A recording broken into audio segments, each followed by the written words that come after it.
Hey there, VCE HHD students. My name's Andy. I'm a VC Health and Human Development teacher. In this short video, going to look at answering the 2023 VCE HHD exam question number 5.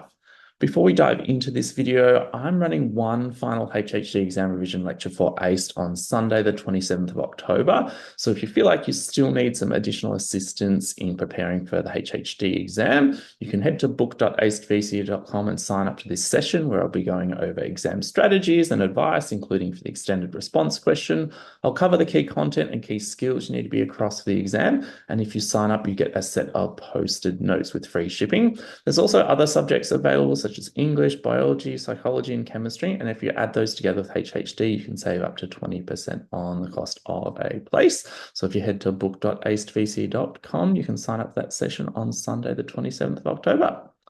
Okay, so just a reminder before we dive into this video, also, if you head to our YouTube channel, we have, from 2018 to 2022 videos looking at all of the VCAR exam questions and breaking them down. So if you're enjoying these videos or you've completed those trial exams and you're not sure how to approach some of the questions, then just head to our back catalogue and check out those videos. Okay, this video here, we're looking at question 5 from 2023. And so you can see this is quite a long question. It was worth 12 marks. And A asked you to outline the role of adequate fiber intake in improving 2 indicators of health status. And you had to refer to a different health condition in each part of your answer.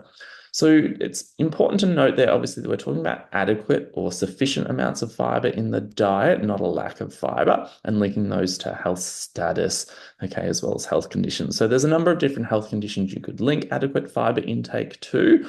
I think a lot of students link it to colorectal cancer and talk about adequate fiber can add bulk to feces and help, that move through the digestive system, which helps to reduce the risk, of things like polyps and colorectal cancer developing. A lot of students also talk about adequate fiber intake contributing to a feeling of fullness or satiety, and that reduces individuals from overeating other energy-dense foods and gaining weight, and that can reduce the risk of developing something like obesity. So those are a couple of ways that you can link to different health conditions. And so you can see here in the examiner's report that they reminded students to read the question carefully, the fact that it was talking about adequate, not a lack of fiber. And if you talked about a lack of fiber, you weren't eligible for marks. And then there's a couple of links here, to colorectal cancer and type 2 diabetes, similar to what I was just talking about there. So you can go back and have a look at those. Also, a reminder, if you're a keen HHD student and you're doing HHD in 2025 and looking at this video here, I've been lucky to work with ACE on a new revision questions book for the new study design next year with over 500 marks worth of practice questions to help students in the lead up to SACS and obviously the exam at the end of the year. So you can head once again to book.acedvce.com and scroll to the bottom. These are now available and going into the post daily. So B was then asking, you describe how the work of Nutrition Australia could increase fibre intake in the Australian population. So it's worth 2 marks. So obviously you had to give an example of the work of Nutrition Australia. And you can see here in the exam report, they listed lots of the different things that could have been mentioned in relation to Nutrition Australia, but you had to then specifically link it, to fibre intake increasing. And they mentioned in the examiner's report here that not many students were linking it to an increase in fibre intake. So quite a lot of students, talk about the free recipes on the website of Nutrition Australia, which is fine, but you have to mention something about obviously fibre intake in relation to those. So you can see this student here with a high scoring response mentioned that they could contain ingredients like broccoli, which are high in fibre. And if the Australian population follows and cooks the recipes, that can increase their fibre intake. So make sure that if you do get a similar question like this in the exam this year, that you're always wrapping up your answer by linking it to how it might increase intake of whatever that particular nutrient might be. So then C was asking you to analyse the strengths and weaknesses of the Australian dietary guidelines in terms of their ability to increase fibre intake in the Australian population for 4 marks. So here, depending on how much detail you're going into, you might be trying to tick off 2 strengths and 2 weaknesses, or might be going, into more detail about one of each, but you had to make sure that you mention both strengths and weaknesses in your answer.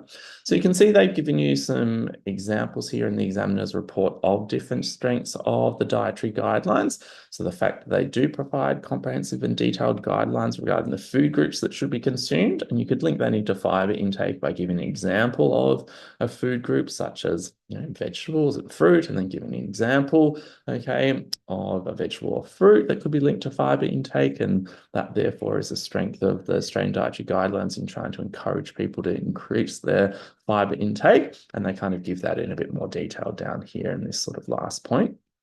In terms of weaknesses, so there's a range of different things you could have mentioned. So they might be difficult to understand or interpret for people at low literacy levels, and that might therefore make it hard for them to increase their fiber intake if they don't know, okay, how to comprehend or understand what the guidelines are talking about. Or you could say it might be difficult to analyze mixed foods or meals, such as a casserole or soup, regarding how much fiber they might include, okay, in relation to the guidelines encouraging you to enjoy a wide variety of food from the 5 food groups.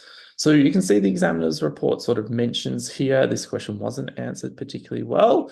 Students could describe characteristics of the guidelines without including why it was a strength or weakness in increasing fiber intake. So they didn't necessarily link it back to the fiber intake aspect of the question, many students. And so you can see down here, they give an example of a high scoring response. And so they talked about the dietary guidelines being effective in increasing fiber intake because they're encouraging people to enjoy a wide variety of food from 5 food groups every day, and that's guideline 2.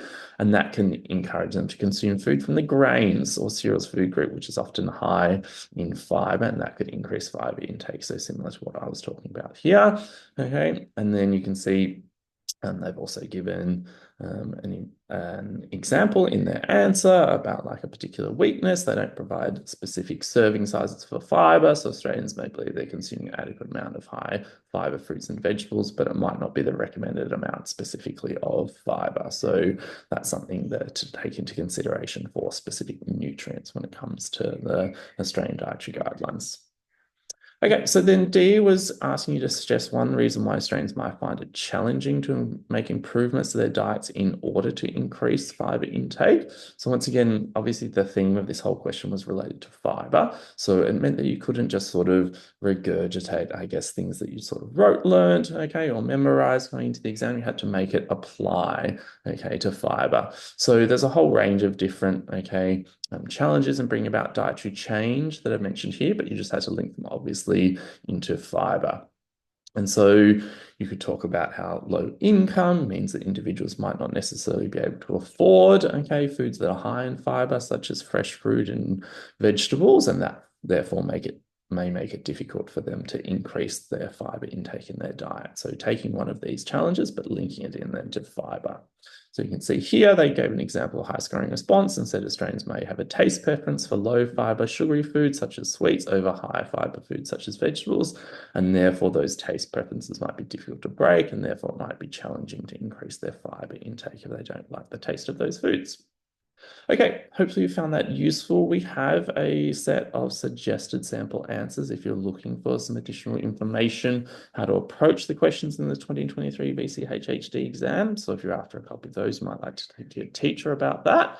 And also a reminder, if you're on YouTube, okay, we've got over 190 videos now available with lots of exam tips in the lead up to the exam this year. So you can subscribe with the button in the bottom corner of the video there. You can also head to our website where there's lots of opportunities for teachers and students, the hrh.net.au. You can also obviously see there our social media links if you'd like to follow us, and also our email if you'd like to get in touch. Thanks so much.